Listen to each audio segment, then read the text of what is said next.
چاہے جسمم کے شفیع برفت ہوں یا ہیومن رائٹ ایکٹیوسٹ میر سلیم سنائی ہو، ڈاکٹر صفدر ہو،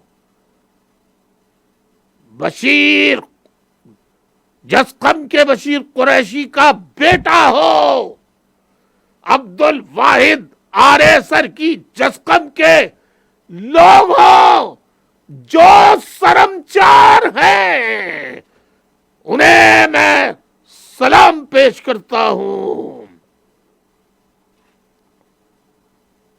اور یہ میرا یقین ہے مولویوں کا خدا نہیں، میرا خدا، میرا رب، میرا اللہ بلوچوں کا آزاد وطن انہیں دلائے گا اور سندھیوں کو آزاد سندھو دیش دلائے گا. خدا حافظ.